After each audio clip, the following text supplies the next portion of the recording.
Salut tout le monde! Allô! Aujourd'hui, on va répondre à d'autres questions. Ça fait un bout qu'on n'a pas mis de vidéo en ligne. Donc, on prend un petit 5 minutes pour répondre à certaines questions. On en a plusieurs. Donc, on va essayer de faire ça short and sweet, comme on dit. Puis on va sûrement faire plus qu'une vidéo. Hein. On va sûrement faire plus qu'une vidéo. Ok, donc, c'est quoi la première question? La première question, c'est qu'est-ce qu'on mange autre que des fruits et légumes? C'est quoi qu'on mange dans notre alimentation? Il y a plein de trucs que juste des fruits et légumes. Premièrement, il y a des graines et des noix. Ouais. Des choses qui peuvent être fermentées comme un yogourt de noix ou un fromage de noix d'acajou, exemple, fermenté. Ou du kombucha, du thé fermenté vivant. Que Crudescence, c'est eux qui en font au Québec, puis c'est excellent pour nous. Ok, ils appellent ça comme la boisson des dieux. Là, c'est vraiment bon. Ça fait le cycle complet de crève là, en biologie. Vous allez, les étudiants de biologie, vous allez comprendre c'est quoi. Dans le fond, c'est comme du jus de cellules du corps humain. C'est ça, c'est un thé qui est vivant. C'est une culture qui ressemble à un champignon. On appelle ça la mer. Un peu comme quand on retrouve dans un vinaigre un champignon dans le fond qui flotte. C'est ça qui crée ce thé-là.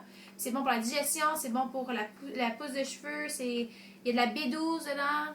C'est vraiment, vraiment comme complet comme breuvage. Si c'est pétillant aussi. C'est pétillant. Si les gens n'aiment pas les choses pétillantes, ça a un goût effervescent un peu.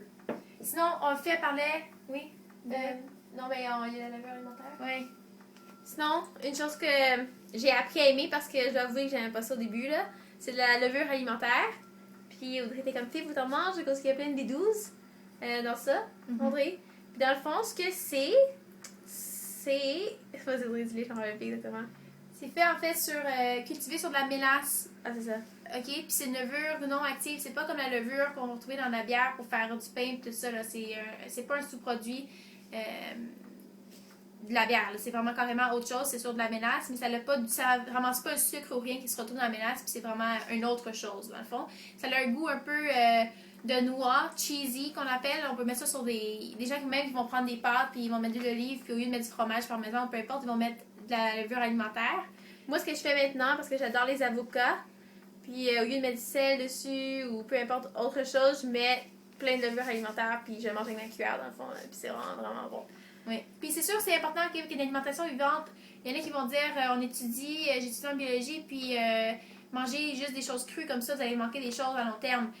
C'est sûr que peut-être manger juste des fruits et des légumes sans complimenter avec des acides aminés, plein de choses, des vitamines, des minéraux qu'on a besoin, c'est sûr qu'il peut y avoir une lacune, mais c'est comme dans n'importe quoi aussi. Si on compare aux diètes américaines, Standard American Diet en anglais, excusez-moi du terme anglophone, je veux dire, regardez, la plupart des gens, ils sont tous malades ou obèses ou... fait que nous, je veux dire, c'est peut-être un peu plus santé la lignée qu'on prend. Puis c'est sûr qu'il faut complémenter avec des choses comme ça, comme des pousses et germinations que je vais vous montrer. Puis aussi, un autre truc que je prends ces temps-ci, ici c'est l'hiver, tu sais, il y a moins de grande variété de fruits et légumes. Il y en a quand même, là, tout de même, là, mais j'aime complémenter. Tous les matins, je me réveille puis je prends ça dans mon eau. C'est un Green Superfood. C'est une poudre, en fait, verte. OK? On peut mélanger ça dans de l'eau, dans du jus, comme on veut. C'est une petite cuillère par jour, puis ça a des... C'est comme 5 à 9 portions de fruits et légumes. Okay? Ça sent pas très bon, Audrey. Toi, tu le mets dans quoi? Je le mets dans de l'eau, puis je le shake, en fait, là, dans un bouteille pour emporter. Moi, je vous suggère de le mettre dans un smoothie, dans un jus qui goûte... Parce que ça a un goût particulier. Ça sent vraiment fort. Donc, de le mettre dans soit un smoothie, comme avec des bananes... Ouais.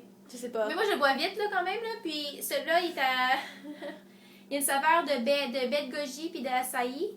Une infusion de baie de goji qui est pleine d'acides aminés. Il y a aussi des enzymes digestives dedans parce que les enzymes aident à notre digestion. Regardez, il y a du jus d'herbe de blé. Il y a de l'herbe de blé, de l'herbe d'orge, la luzerne, d'orge qui est vraiment bonne pour la digestion, la luzerne, la spiruline, des épinards, brocoli, chlorelle. Il y a des fruits et des légumes dedans, là, puis en plus de ça, il y a des graines de lin. C'est bon. Des enzymes digestives. C'est vraiment, vraiment bon, puis c'est complet. Ça l'ajoute. Tu l'as trouvé où, ça? Tu l'as dit? Ça, j'ai trouvé ça. Ça se vend un peu partout, là, des épiceries bio, santé, même chez Loblaw. Je pense que j'ai trouvé chez Loblaw cette semaine à genre 28$ au lieu de je sais pas quoi, là. Fait que ça, j'ai acheté. Puis ceux qui sont sportifs aussi, là, comme moi, mon chum, il joue au hockey, puis là, il s'est acheté ça.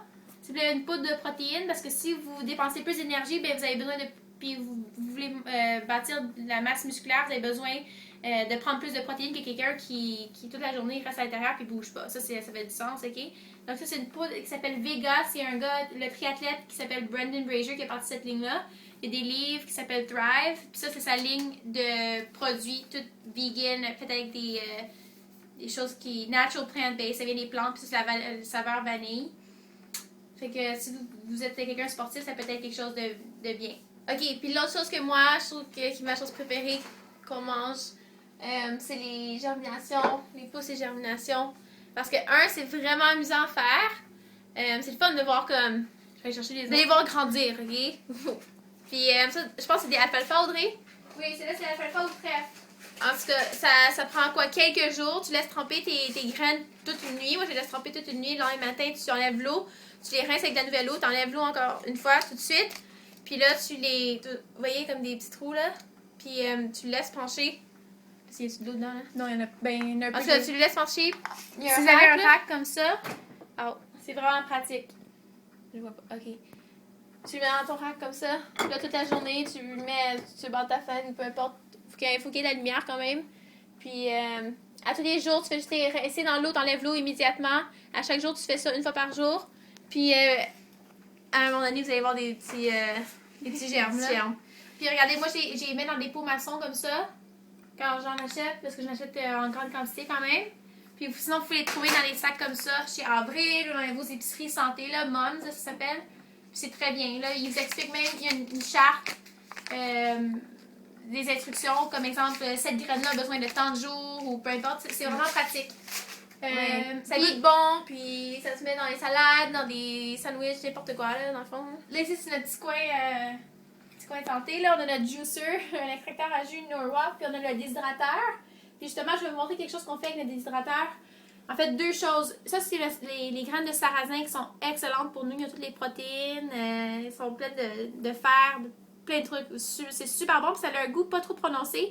Fait qu'on peut les mettre soit dans des salades, dans des granolas. Moi, je fais des granolas, puis mon lait d'amande, c'est souvent avec ça que vous voyez des photos que je vais mettre là, mon bol de céréales. Il y a beaucoup de sarrasin dedans. Puis là, je l'ai fait germer, vous voyez, il y a un petit germe qui sort. C'est vraiment facile à faire. Puis, ça me fait penser, là. Oui. L'été, quand il fait vraiment chaud, on se fait de la crème glacée, ok? Ben, on va appeler ça la crème glacée, là. C'est des bananes congelées, dans le fond, qu'on peut juste mettre dans soit le Norwalk, ici, là. Mais c'est peut-être dans un blender. Ça peut être dans un blender. Nous, on fait juste mettre nos bananes congelées dans ça, puis ça sort en crème glacée, dans le fond, là. Puis, moi, par-dessus, je mets les graines de sarrasin. Puis c'est juste vraiment, vraiment bon. Ouais. Ben là, regardez ce que j'ai fait, là. J'ai déjà préparé pour vous montrer. Ça, c'est une quantité, mais je l'ai fait dans l'autre plat tantôt. Puis, cette nuit, ben en fait, ça va pas prendre trop de temps. Je vais les faire déshydrater. Parce que je pourrais les manger comme ça, mouillés. Ils sont comme humides, sauf qu'ils vont se garder moins longtemps. Fait que si j'ai fait déshydrater, ils vont pas redevenir trop croquantes. Ils vont avoir une belle texture. Puis, je vais pouvoir les préserver plus longtemps dans un sac ou dans un contenant. Puis après ça, tu peux le mélanger dans tes recettes préférées, dans le fond, là. Regarde, là, je monte un petit germe. Oui. Fait que ça va pas prendre trop long. Ça, c'est un déshydrateur à 9 étages. Il y en a qui se vendent à 4 ou 5 étages. C'est un bon investissement si vous avez envie de faire ça. Tu sais, même on peut faire les fruits séchés là-dedans. On peut faire plein de trucs, des recettes. OK. Puis, OK, une dernière chose. Finalement, on a tellement parlé de trucs aujourd'hui. Merci d'avoir resté avec nous, là. Ça, c'est notre espèce de pain. C'est une recette parmi tant d'autres, là, parce qu'il y en existe tout plein. Là. On peut faire ça avec n'importe quoi, là. Ça, on a fait déshydrater, puis c'est un peu comme un pain à sandwich ou un wrap. Parce qu'il y a quelqu'un qui nous a demandé justement la question, qu'est-ce que vous prenez comme pain? On mange pas vraiment pain en tant que tel, de pain cuit, là. Mais ça, c'est une bonne alternative. Puis c'est fait avec puis, des graines de lin, des courgettes, des pommes. Il y a plein de recettes sur Internet. Si vous cherchez, dans le livre Crudescence, il y en a. Une autre chose qui est vraiment bonne à faire, là, un wrap, c'est juste, exemple, prendre un fruit quelconque, comme une mangue, exemple, tu la mets dans le mélangeur, un blender, exemple, puis là, tu la mets en purée avec des épices ou peu importe, juste comme ça. Tu l'étales sur un truc de ton déshydrateur qui a une feuille comme parchemin ou une feuille T-flex qu'on appelle. Puis là, toute la nuit, tu le laisses sécher, puis ça fait une espèce de gros wrap. Comme un tortilla, exemple, mais de fruits. Puis tu peux mettre n'importe quoi là-dedans, de la salade, un pâté, peu importe, puis c'est vraiment, vraiment bon. Oui. Bon, je pense qu'on a fait le tour de ce qu'on mange autre que des fruits et légumes. Ouais. On a d'autres questions, mais on va faire d'autres vidéos parce que sinon ça va être trop long. Ouais. Ok?